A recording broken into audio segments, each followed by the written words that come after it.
Hey guys, yesterday, Dalyxman Alex did a video where he kind of on the fly decided to talk about WrestleMania. He addressed a few things. One of them, of course, being the length of the show.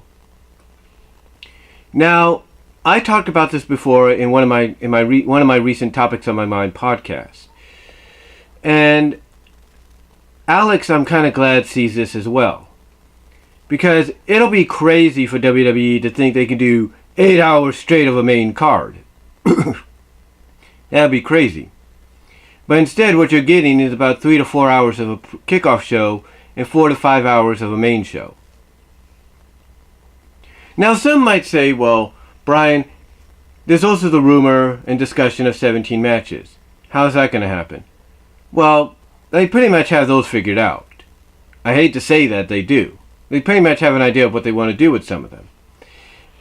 I mean, let's take a look at those matchups, okay? You have all the championships being on the line. That's the Universal, the WWE, the Intercontinental, the US, the Cruiserweight, the Raw Women's, the SmackDown Women's, the SmackDown Tag, the Raw Tag, if you will, and the Women's Tag Team Championships. That's 10 championships, I believe. The Universal, the WWE, the Intercontinental, the US, the SmackDown Women's, the Raw Women's, the SmackDown Tag, the Raw Tag, and the Women's Tag Team Championship and the Cruiserweight Championship. I think that's what I said. WWE, Universal, Intercontinental, US. Yeah. You have all the championships on the line. So you have basically 10 matches already set to go. Some of them already official. And then on top of that, you need to fill in 7 more slots. Okay. You already have 2 matches filling up, 2 matches that are not for championships, filling up the, 3 matches not for championships that have those slots occupied. You have Shane and The Miz, you have Triple H and Batista, and most definitely by tonight, you're going to have Roman and McIntyre. So, well, you have AJ. What I'm saying is, you have Shane and Miz, you have Triple H, Batista, and you have Randy Orton and AJ. Pretty much, those are the 3 matches, 3 official non-championship matches, along with the 10 championship matches that is confirmed. So you have 3 matchups there. You have 13 matchups already set for Mania, I should say. 13. But then, you have 4 more slots to fill. How are you going to do that? That's the question. Well, you have the Battle Royals. So that's 14 and 15. That's both the men and the women. So you have 2 more slots to go. What are those going to be? Well, one of the, you see, that's the question. What is one of them going to be? Well, one of them actually is going to be Kurt Angle's farewell match.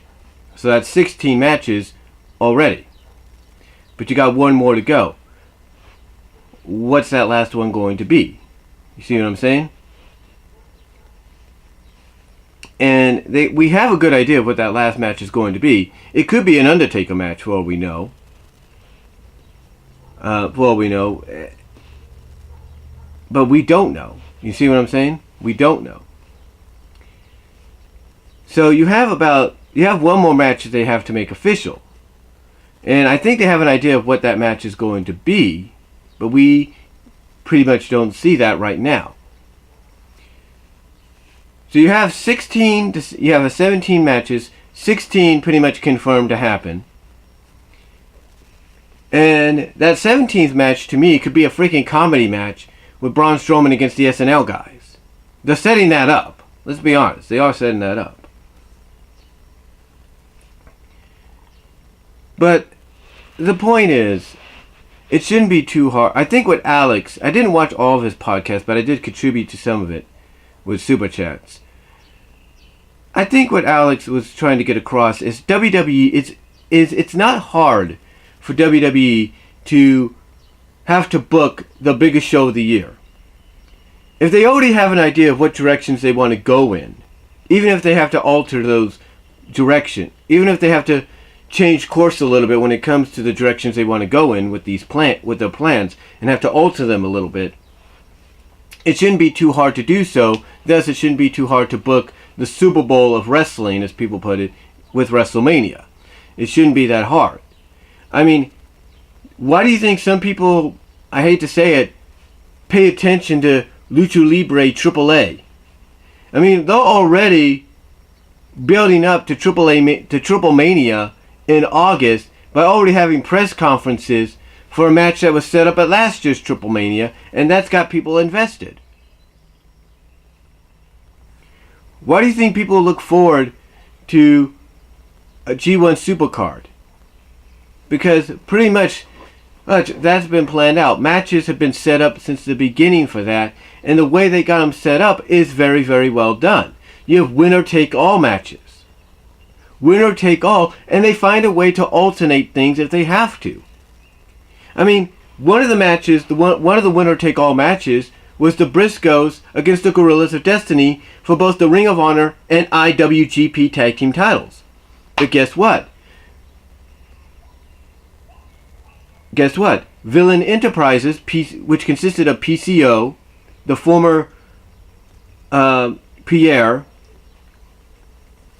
of the Quebecers in WWE, and Brody King, I think that's his name, be winning the tag team titles from the Briscoes.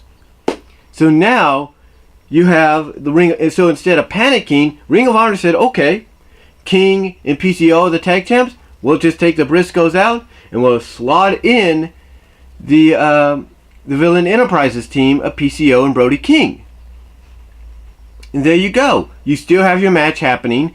Nothing's really changed except who the champions are for Ring of Honor.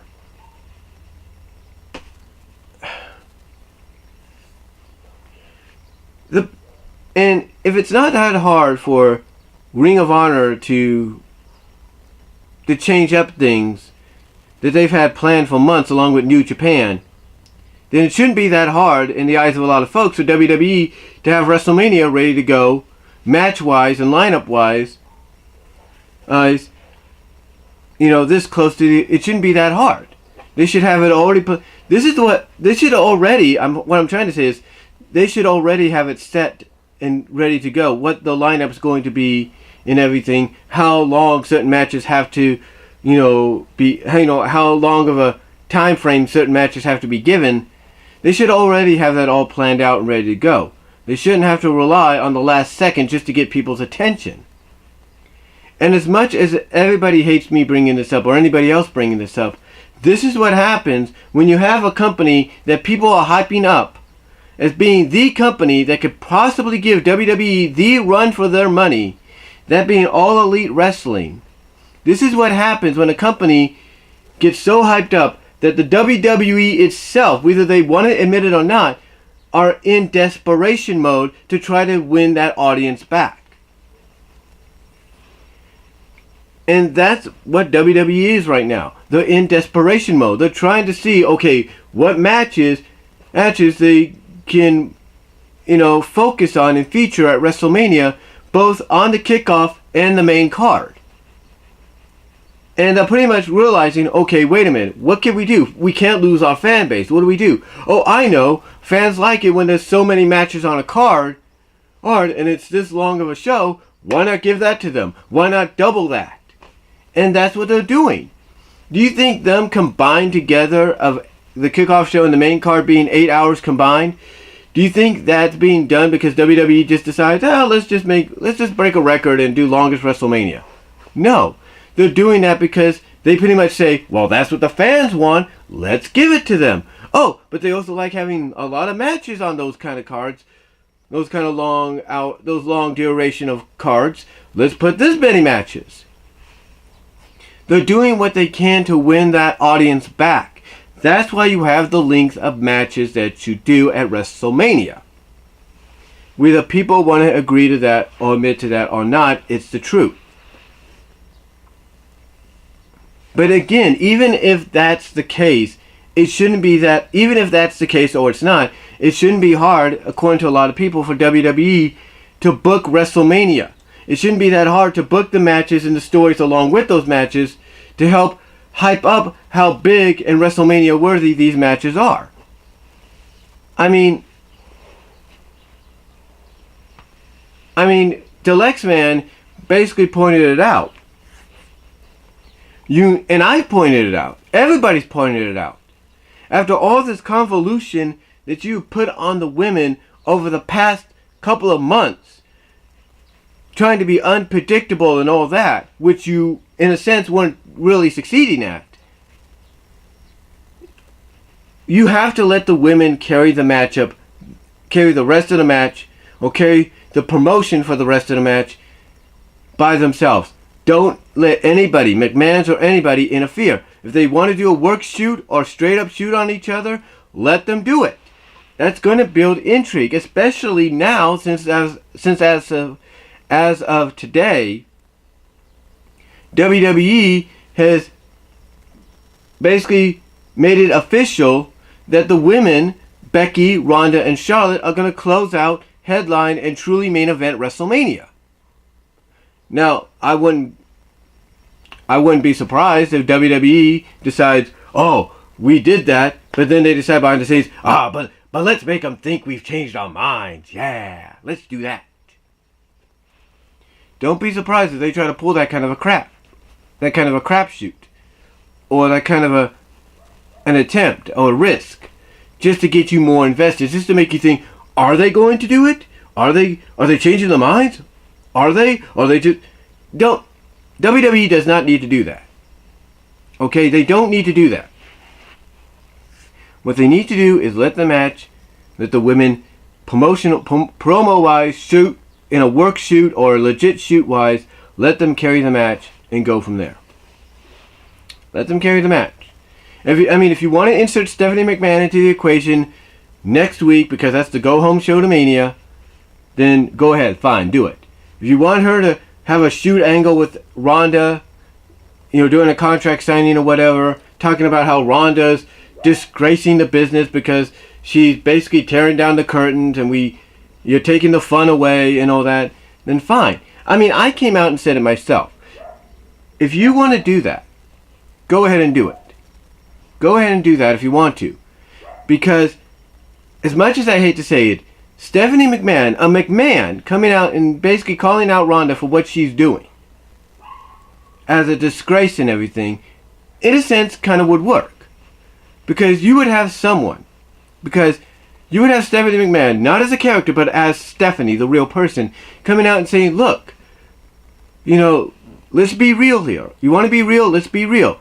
These people have the right to cheer and boo who they want to. And if they want to back Becky and started to boo you, then that's their choice. You have to accept that. Or have her say something along those lines. Hines, if you want to insert Stephanie one last time.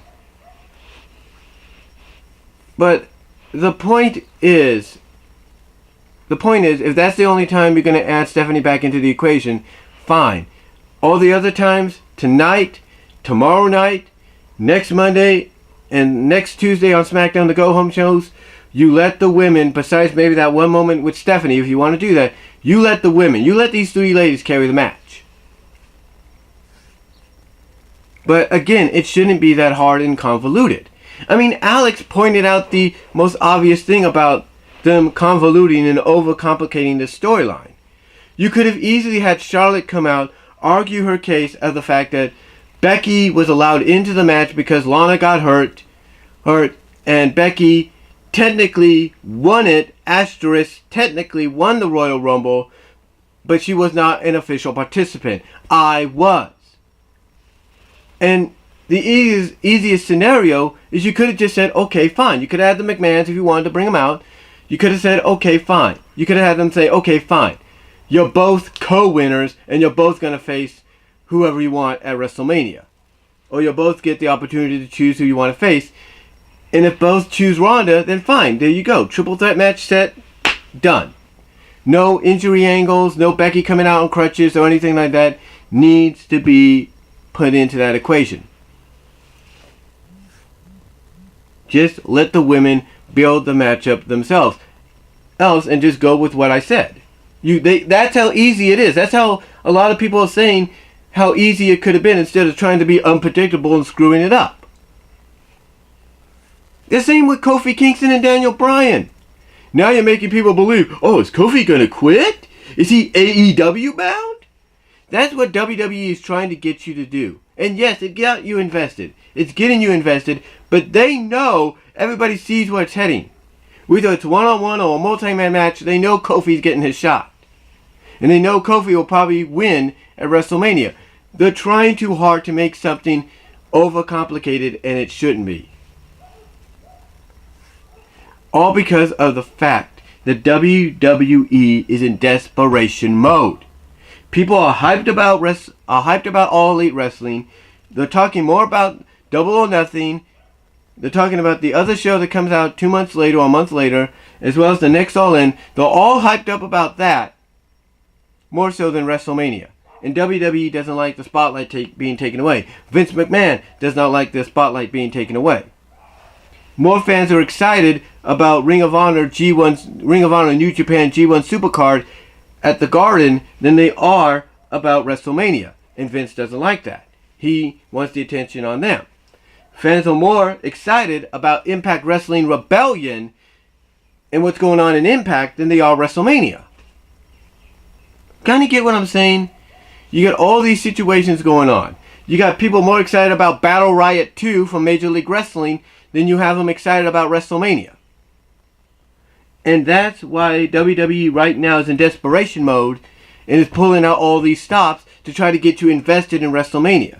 Are they doing a good job on some fronts? Absolutely. Are they doing a screwed up job on some fronts? Absolutely. And it's not that... And here's the thing. In the past, in the long past... I mean, okay, here's the thing. WWE is no stranger to having the number of matches for WrestleMania going into the double digits, into the teens. But they're always able to find a way to put all those matches on the main card, give them the time they need, even if it's a short time, and then go on. And guess what? That show does not have to run 8 hours. They didn't have to run 8 hours. They run about 3 hours, 3.5 at most. And every match had the spotlight put on them.